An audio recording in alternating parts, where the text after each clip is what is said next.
말씀의 제목은 일곱 집사를 세우다입니다. 자, 초대 예루살렘 교회는 참 박해를 당하면서도 오히려 성도의 수가 더 많아지기 시작했습니다. 그러니까 박해가 나쁜 것이 아니에요. 박해가 일어날수록 성도들에게는 하나님을 향한 믿음이 더 분명해지는 것입니다. 그렇기 때문에 그 믿음의 열정이 나타나고 그리고 복음을 전하게 해서 교회는 더 든든해지게 된다는 것입니다. 근데 이 교회가 막 역사가 수십 년 된 교회가 아니라 아주 그냥 어린 교회라는 것입니다. 뭐 하나 제도 무슨 체계가 잡혀 있는 교회도 아니에요. 또 건물이 있는 교회도 아니고. 그래서 모든 것을 처음으로 시작하는 마치 개척교회 같은, 근데 사람들은 많이 모인 그런 교회라는 것입니다. 교회가 막 성도의 수가 늘어나고 날마다 제자의 수가 더해지는 것은 분명 좋은 일이고 아름다운 일이지만 이 몸이 커지면 거기에 걸맞는 이 근육도 키워져야 되거든요. 이 살만 비둥비둥하게 찌면 이게 당뇨도 오고 뭐 성인병도 오고 그렇게 되지 않습니까? 그래서 이렇게 우리가 근력 운동을 해서 근육이 뒷받침되어져야지 몸이 건강해질 수 있는 것처럼 교회도 마찬가지라는 것입니다. 근데 근육이 없었어요. 그래서 부작용이 생기기 시작했는데 오늘 읽은 본문이 바로 그 부작용입니다. 헬라파 유대인들이 자기 과부들이 날마다 구제에 빠짐으로 원망하는 것에서부터 이 부작용이 나타난 것입니다. 자, 이 부분은 좀 설명이 필요한데요. 일단은 원망을 했어요. 교회 안에 원망이 생겼다는 겁니다. 근데 이 원망하면 우리가 출애굽 시대, 출애굽기 보면 이스라엘 백성들이 광야로 이제 나왔잖아요. 나와서 그들은 끊임없이 원망 불평했어요. 물이 없다, 먹을 것이 없다, 고기가 없다, 힘들다, 덥다, 뭐 온갖 불평은 모세에게 다 쏟아붓지 않습니까? 근데 그때 나타난 원망이라는 표현과 오늘 본문의 원망이라는 표현이 같아요. 같은 단어예요. 그러니까 조금만 어려우면 힘들어 죽겠네 하면서 애굽으로 다시 돌아가자, 그런 원망을 했던 사람이에요. 그래서 예루살렘 교회는 이제 성도들이 은혜를 받고 이제 막 헌금들을 가지고 집도 팔고 밭도 팔고 막 그래가지고 그거를 다 사도들의 발 앞에다 갖다 놨잖아요. 그래서 사도들은 그거를 가지고 이제 가난한 사람들을 도와줘야 되는 그런 일을 했다는 것입니다. 그렇게 좀 공정하게 나눠주려고 했었는데 이게 그만 좀 행정적인 실수가 있었던 모양이에요. 그래서 헬라파, 또 유독의 헬라파 과부들이 구제 명단에 빠지게 된 겁니다. 그랬더니 헬라파 유대인들이 들고 일어난 거예요. 왜 우리 파 과부들만 차별 대우하느냐?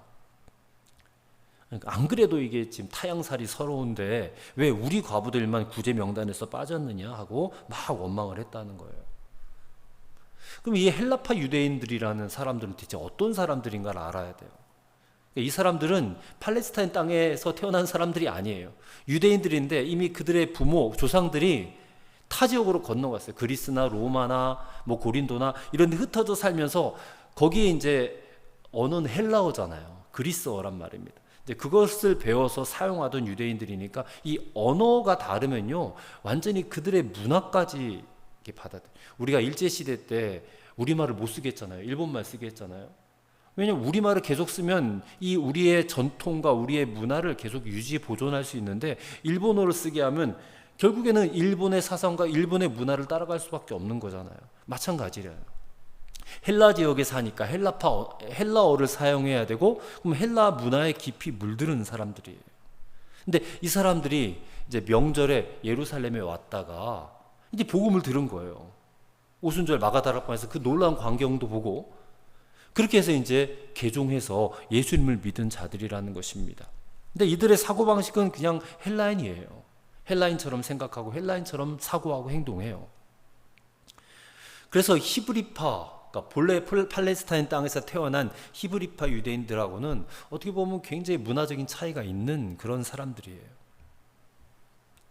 히브리파 유대인들은 이제 말 그대로 팔레스타인 출생이에요. 이스라엘 땅에서 태어난 사람들이고 언어도 히브리어를 썼겠죠. 근데 그때 당시 공용어는 아람어라고 했습니다. 아람어가 히브리어랑 좀 거의 비슷한데, 유사한데, 그러다 보니까 뭐 언어를 그렇게 쓰다 보면 그 문화에 깊이 젖어 있는 사람들이겠죠. 그래서 헬라파 유대인과 히브리파 유대인은 서로 다른 언어를 가지고 있었기 때문에 서로 다른 세계관을 가지고 있었다라는 말과 다르지가 않아요. 때문에 이 히브리파 사람들, 히브리파 유대인들은요, 히브리적 사고방식을 가지고 있기 때문에 이게 배타적인 선민사상이 있어요. 배타적 선민사상이란 게 뭐냐면 하나님이 우리만 택했다는 거예요. 우리 민족만 택해서 우리 민족만 구원해 주신다. 저 이방인들은 그냥 지옥의 땔감이다. 불쏘시개다. 이방인들은 구원받으나 마나 뭐 별로 신경도 안 쓰고 우리만 잘 되고 우리만 구원받으면 된다라는, 이게 굉장히 배타적인, 자기들만 선택받았다는 민족, 그게 선민사상이에요. 그렇기 때문에 헬라어를 쓰고 있는 헬라파 유대인들이라고 하면 이방적 사고방식에 젖어 있는 사람들이에요. 그래서 그 사람들과 갈등이 생기지 않을 수가 없는 거예요. 한 교회로 모이고 있는 거예요, 이 사람들이요. 근데 거기에 지금 기름을 부은 것이 지금 이 구제하는 일에 행정적인 실수가 있어가지고 이 사람들이 차별대우 받는다라고 딱 생각이 든 거예요. 그래서 원망하게 되고 시비가 생겨났다. 자, 이 초대교회는 그 모진 유대인들의 박해를 이기고 날마다 성장하던 교회였어요. 아나니아와 삽비라 사건 때는 이 교회 어떻게 보면 영적 순결을 위협하는 그런 위기에 직면했었잖아요. 근데 그마저도 잘 극복했던 교회예요. 근데 사탄은 어떻게든 이 교회를 무너뜨려야 되니까 이제는 내부 분열을 일으키는 겁니다. 사탄의 작전은 그때나 지금이나 똑같아요. 내부 분열이에요. 내부 분열. 창세기 선악과 사건 때도 내부 분열이었잖아요. 아담과 하와가 서로 마음이 갈라지게 한 거 아닙니까? 그리고 하나님과의 관계도 갈라지게 하고, 그렇게 해서 결국 교회를 무너뜨리는 역할을 하는 자가 사탄인데, 자, 이 일을 대처하는 사도들을 우리가 생각해 봐야 됩니다. 자, 사도들은 이 원망이 일어나니까 큰일 났다, 발등에 불 떨어졌네, 이 원망을 어떻게든 수습해야지, 이렇게 생각하지 않았어요. 사도들은 근본적인 문제를 발견한 겁니다. 도대체 왜, 어디서부터 이런 일이 일어나게 됐는가. 그래서 문제가 발생하면 그 문제만 덮어버리면 해결된다가 아니라 그 문제가 발생하게 된 근본 원인을 추적해서 찾아가지고 그것을 해결해야지 돼요. 그래서 이 사도들은 아주 사태를 정확하게 진단을 한 거죠. 그리고 또 그 일을 처리하는 방법도 굉장히 탁월해요. 그냥 사도들이 자기들끼리 모여가지고 수덕수덕 해가지고 어떻게 해결하려고 한 것이 아니라 먼저 리더들을 소집을 한 거예요.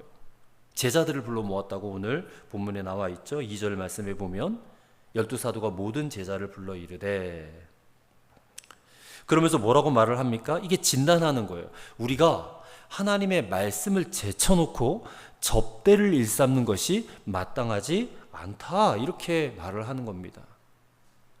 자, 그러면 이 2절 말씀에서 우리가 지금 알 수 있는 그 사실이 뭐냐면, 사도들이요, 이 사람들이 막 몰려오니까 이 상당히 많은 어떤 행정적인 일들까지도 그들이 다 처리하고 있었음을 알게 돼요.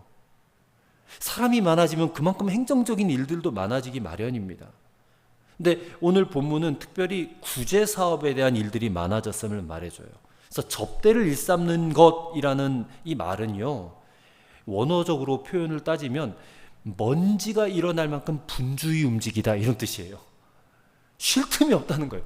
먼지가 일으킬 정도로 왔다 갔다 했다는 거예요. 그만큼 열심히 일하고 열심히 봉사했다. 근데 이 단어가 신약 성경에 보면 또 다른 표현에서도 똑같이 쓰여지는데, 이 식사 준비나 어떤 기타 등의 일들을 섬기는 것 할 때도 이 단어가 똑같이 쓰였다는 거예요. 그리고 디모데전서 3장 10절에 보면요, 집사로서 봉사하는 것을 나타낼 때도 이 단어가 쓰였어요. 집사. 그래서 영어의 집사라는 단어가 디컨인데, 이 디컨이 이 디아코니아에서부터 파생된 단어거든요. 디아코니아가 봉사하다, 섬기다, 접대하다, 이런 뜻이에요. 그래서 구제라는 말도 디아코니아예요. 접대도 디아코니아예요. 집사도 디컨인데 디아코니아에서 파생됐어요. 그러니까 집사들이 교회 안에서 주로 맡은 일들이 무엇인가를 알려주는 단어가 이 접대를 일삼는 거예요. 그러니까 사도들은요, 기도와 말씀을 준비할 시간을 지금 이 접대하는 일, 즉 행정적인 일들과 구제 사업 때문에 발에 먼지가 일어날 만큼 바쁘게 왔다 갔다 하고 있었다는 것을 알게 해주는 말씀입니다. 근데 그렇게 열심히 하고 있었는데 설상가상 지금 교인들 안에 이게 불공평하다라는 원망까지도 일어났으니 둘 다 엉망이 되는 거예요. 어느 것 하나 제대로 잡지도 못한 거예요. 이게 바로 사도들이 이 사태를 보는 시각이었다는 것입니다. 그러면 우리는 또 오해할 수가 있어요. 사도들이 그럼 말씀과 기도하는 일은 월등한 일이고 이 구제하고 접대하는 일은 좀 하대하는 거냐, 못하는 일이냐, 이렇게 또 오해할 수 있는데 그게 아닙니다. 자, 여기서 사도들이 접대를 일삼는 것이 마땅하지 않다라고 하니까 괜히 이게 좀 쓸데없는 일이고 허드렛 일 같아 보이는데요. 이 접대라는 단어가 기도하고 말씀을 전하는 그 일들과 단어가 똑같아요. 헬라어 단어가 똑같아요. 아까도 디아코니아라고 그랬잖아요. 근데 4절에 보면 우리는 오로지 기도하는 일과 말씀 사역에 힘쓰리라 하는데 이 말씀 전한다 할 때 이 말씀을 전하는 일에 전무하리라, 힘쓰리라, 이 말도요 디아코니아예요. 그러니까 쉽게 말해서 목사가 강단에서 말씀을 전하는 일이나 저 주방에서 식사를 준비하는 일이나 똑같이 디아코니아예요. 다 섬기는 일이에요. 섬기는 일. 이게 우열의 차이가 있는 게 어느 게 월등하고 어느 건 우월하고 열등하다 이게 있는 것이 아니라 이거는 은사의 차이가 있다는 겁니다. 은사. 그래서 이 말은 사도들에게 있어서 접대하는 일은 그들이 주님께로부터 부름받은 일에 우선하지 않는다는 거예요. 그러니까 정확히 말씀드리면 사도들의 일의 우선순위는 기도와 말씀이고 이것을 위해서 더 시간을 투자해야 되는 것이 맞다라는 거예요. 교회를 이루는 각 구성원들이 있어요. 목사도 있고 장로도 있고 권사, 집사, 평신도 뭐 속회 지도자, 뭐 선교회장, 뭐 다양한 구성원들, 뭐 성가대가 있으면 성가대장, 뭐 교회 학교가 있으면 거기도 뭐 교회 학교의 부장도 있고 뭐 교사들도 있고 교회를 구성하는 그런 인원들이 있는데 이 저마다 주님께로부터 특별히 부름받은 은사들이 있어요. 은사들. 그 이제 재능, 달란트라고도 하고요. 또는 2차적 소명이라고도 말을 합니다. 그러면 서로 각자에게 맡겨진 그 은사들, 그 달란트들을 이게 불평과 불만이 없이 잘 처리해 나가면 교회가 건강하게 세워지게 되는 것이잖아요. 근데 지금 초대교회가 그 부분에 있어서 놓쳤다는 겁니다. 그래서 사도들이 이것을 도울 사람들을 세우자라고 제안을 하는 거예요. 그래서 3절 말씀해 보세요. 형제들아 너희 가운데서 성령과 지혜가 충만하여 칭찬받는 사람 7을 택하라. 우리가 이 일을 그들에게 맡기고 그랬어요. 자, 이 그들을 세워가지고 이 일을 맡기겠다. 그래서 집사가 이제 선출이 되는 거예요. 7 집사가. 근데 7 집사가 선출되는 기준은 뭐예요? 성령과 지혜가 충만하고 칭찬받는 사람이라 그랬어요. 그래서 그들을 이렇게 세우면 이 모든 원망과 시비가 이제 불식될 것이다라고 생각을 한 겁니다. 사도들이. 자, 사도들은요 이 일을 자기들이 처리해야 된다고 생각하지 않았어요. 오히려 사도들은 적절하게 역할을 분담하는 것이 이 교회를 건강하게 세워지는 지름길이다라고 생각을 한 것입니다. 자, 여기서 이제 집사의 자격 다시 한번 언급을 합니다. 성령과 지혜가 충만하여서 칭찬받는 사람이. 다른 조건은 없어요. 뭐 잘 산다, 뭐 차가 있어야 된다, 뭐 대학 교수여야 된다, 뭐 많이 배웠어야 이런 거 없어요. 그냥 성령과 지혜가 충만하고 칭찬받는 사람이. 그러면 성령과 지혜가 충만하다는 것이 뭐예요? 이게 곧 칭찬받는 그리스도인이 된다라는 것이에요. 예. 성령과 지혜가 충만하면 당연히 칭찬받지 않겠어요? 칭송받지 않겠어요? 그리스도인이 주님을 닮은 인격과 삶으로 칭찬받는 사람이 되는 것이 곧 성령과 지혜가 충만한 거예요. 근데 교회가요, 직분자를 세울 때, 집사나 권사, 장로 세울 때 어떤 다른 자격을 기준으로 삼게 되면 그 교회는 정확하게 세상이 가는 길로 갈 수밖에 없어요. 세상 가치관이 들어오는 거예요. 제가 지난번 설교 때도 언급했잖아요. 가진 자들이 대접받고 있는 자들이, 많이 배운 자들이 교회 와서 막 관심 갖고 관심 받고 대접받고, 이거는 교회가 아니에요. 하나님의 기준에 합당해야 된다고 싶습니다. 그래서 오늘 이 자리에 있는 저도, 목사인 저도 그렇고 집사님도 그렇고 사모도 마찬가지고, 우리 모두가 성령과 지혜가 충만해서 정말로 칭찬받는 그런 사람이 다 되셨으면 좋겠습니다. 자, 그리고 이런 결정은 사도들만의 생각은 아니었어요. 자, 5절에 보면요, 온 무리가 이 말을 기뻐했다 그랬어요. 온 무리가 기뻐했다. 그러니까 사람들이 마치 이것을 기다리고 있었다라고 생각이 드는 거예요. 온 무리가 이 말 듣고 싶어 했다는 거예요. 그래서 7 집사를 이제 선택을 해서 안수에서 세웠어요. 그래서 안수 집사가 여기서 나온 거예요. 안수 집사가. 그리고 그 결과가 7절에 나와요. 7절을 보십시오. 하나님의 말씀이 점점 왕성하여 예루살렘에 있는 제자의 수가 더 심히 많아지고 허다한 제사장의 무리도 이 도에 복종하니라 그랬어요. 말씀이 점점 더 왕성해졌다. 여기 왕성해졌다라는 것은요, 그때 왕성하고 끝나버렸다는 게 아니고 이게 계속해서 왕성해지고 있다라는 표현이에요. 왕성하다라는 것은 뭐 교회 이름이 왕성교회도 있는데, 이게 자라게 하다, 증가하게 하다, 번성하게 하다, 이런 뜻 아니겠어요?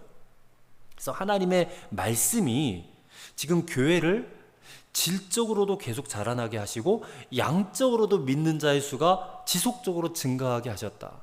질적인 부흥과 양적인 부흥이 같이 왔다. 이게 왕성하다는 단어의 뜻이에요. 그리고 또 이 말은요, 사도들이 이제 다른 것에 신경 쓰지 않고 그들이 4절에 말했던 것처럼 오로지 기도하는 일과 말씀 사역에 전념할 수 있게 돼, 힘쓰게 되었다. 그것으로 인하여 나타난 결과예요. 또 그리고 예루살렘에 있는 제자의 수가 많아졌대잖아요. 7절에. 이것도 중요한 표현이에요. 자, 명절을 지키기 위해서 왔던 헬라파 유대인들이 회심해서 교회의 일원이 됐는데, 사실은 히브리파 유대인들이 더 늘어나야 해요. 본 땅에 살고 있던. 왜냐하면 이 헬라파 사람들은 자꾸 왔다 갔다 하는 사람들이니까. 그리고 심지어는 유대교의 제사장의 무리도 이 도에 복종했다 그래요. 제사장? 제사장은 이 성전에서 일하는 사람들이잖아요. 근데 이 역사적 기록에 보면요, 당시의 제사장들, 레위인들이요, 모두 한 18,000명 정도 됐다고 그래요. 그리고 그 중에 8,000명 정도가 제사장이었다고 합니다. 근데 이 제사장들의 그 제사, 그러니까 예배를 돕는 기능을 하는 사람들인데, 그들은 유대인의 큰 명절, 절기 3대 명절, 그 명절에 이제 사람들이 하도 많이 오니까 그들이 와서 한 2주 정도 이렇게 머물렀다 가요. 그러면 나머지 한 10개월, 11개월은 할 일이 없는 거예요. 이 제사장들이. 할 일이 없다는 것은 뭐를 뜻해요? 고정된 수입이 없다는 거예요. 고정된 수입. 그러다 보니까 이 제사장들이요, 생계가 어려워요. 그래서 많은 제사장들이요, 다른 직업을 가지고 일을 했다는 것입니다. 그리고 이 그냥 일반 제사장들과 대제사장이 또 있었을 거 아니에요. 이게 굉장히 사회적 신분 격차가 컸어요. 대제사장들은 뭐 일 안 해도 엄청나게 잘 먹고 잘 사는 부류들이고, 이 일반 제사장들은요, 진짜 뭐 오늘날로 말하면 개척교회 목사 같은 그런 사람들이고.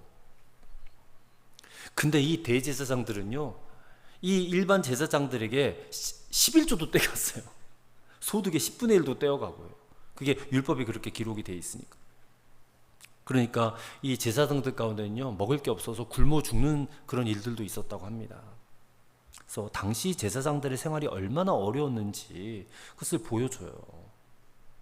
그리고 굉장히 이 제도의 어떤 회의를 가지고 있었을 거예요. 이 유대교 자체에 대한 어떤 부패상 때문에 대제사장들만 엄청난 권력과 부를 가지고 있는 것에 대해서 많은 회의를 갖고 있었을 거예요. 근데 그들에게 이 복음이 전해지니까, 이 복음은 누구나 다 공평하잖아요.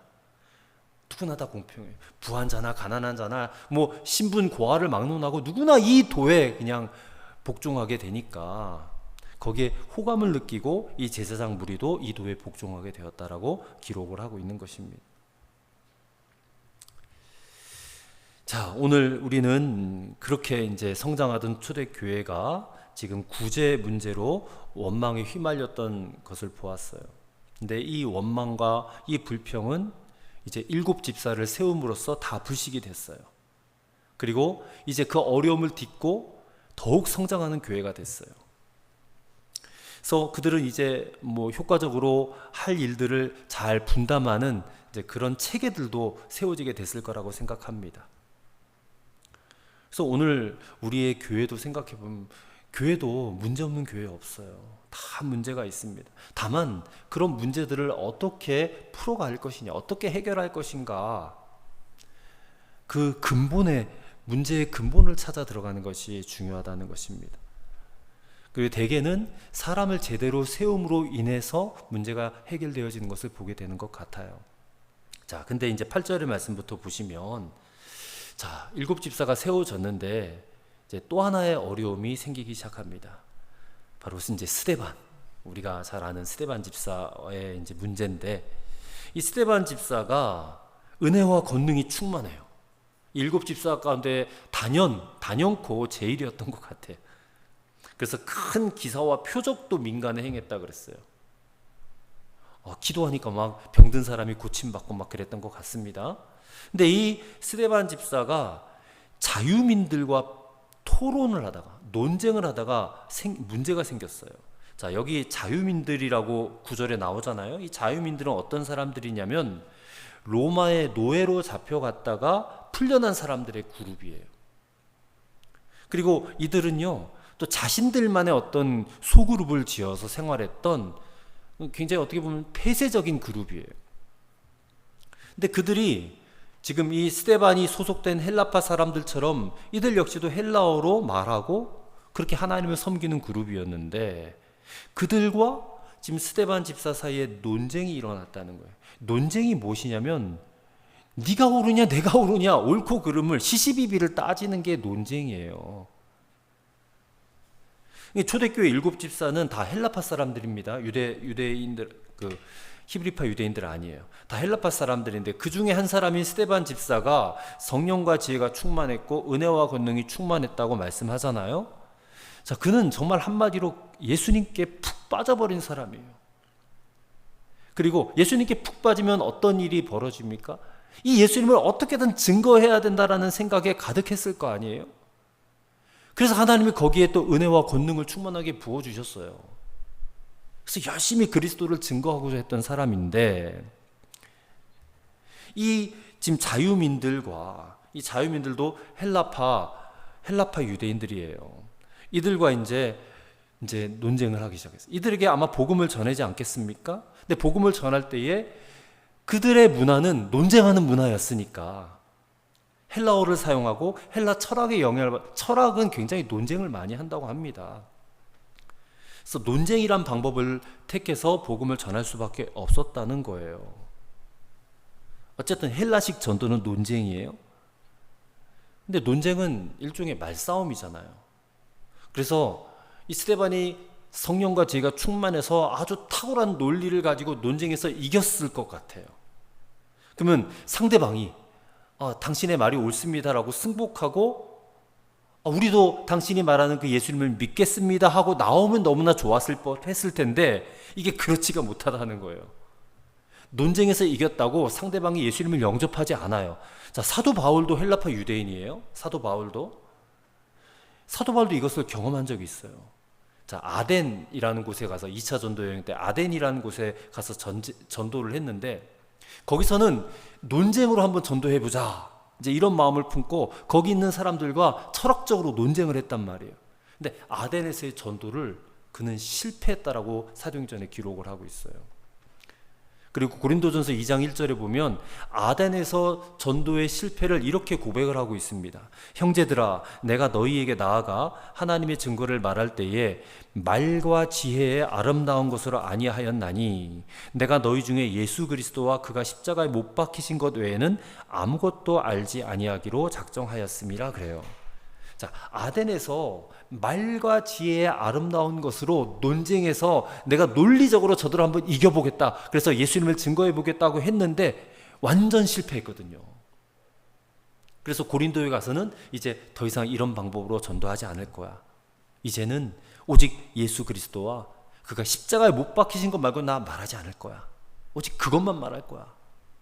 이제 그렇게 고백을 했다는 거예요, 바울도. 그래서 이게 스데반이 어떻게 보면 실수를 한 거죠. 논쟁으로는 이게 사람을 얻기가 어려워요. 우리도 복음을 전하러 누군가에게 갔는데 그 사람이 다른 종교를 갖고 있다든지 아니면 기독교에 대해서 굉장히 불신하고 적대적이에요. 그러면 막 화가 나잖아요. 나도 모르게 막 기독교를 변호하고 예수님을 변호하다 보면 언성이 높아지고 막 그렇게 싸워요. 그러면 그렇게 해서 그 사람이 주님께로 돌아오겠는가? 거의 그런 일이 없다는 겁니다. 거의 그런 일이 없어요. 싸워가지고는 한 사람을 얻기가 어렵다. 그게 스데반의 어떻게 보면 하나의 실수라고 저는 생각이 들어요. 자, 어쨌든 10절에 보면 스데반이 지혜와 성령으로 말함을 그들이 능히 당하지 못하였다 하는 거 보니까 논쟁에서 이겼다는 것 아닙니까? 그러면 이들이 상대방이 그 스데반에게 승복합니까? 아니요, 승복하지 않아요. 오히려 스데반과 나눈 그 이야기들을 빌미로 삼아가지고요, 이 논쟁에서부터 중상모략으로 바뀌고 말아요. 아마 스데반이 이제 논쟁을 하면서 성전에 대한 이야기를 한 것 같아요. 근데 성전은 눈에 보이는 교회 건물이 성전이 아니라 예수 그리스도가 참된 성전이거든요. 예수님이 십자가에 못 박히시기 전에 너희가 이 성전을 헐라 내가 3일 만에 다시 세우리라 그랬어요. 그것은 눈에 보이는 성전을 헐어버리라는 그런 얘기가 아니에요.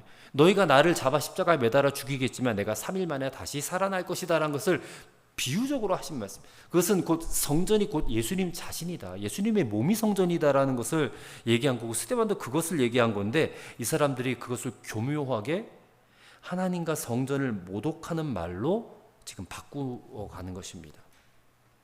바꿔가는 거예요. 그렇게 해서 고발을 하는 겁니다. 사실 이 유대인들에게 있어서 이 성전에 관한 문제는요, 상당히 민감한 문제예요. 왜냐하면 당시 예루살렘에 있는 수많은 사람들이요, 이 성전 때문에 먹고 살았거든요.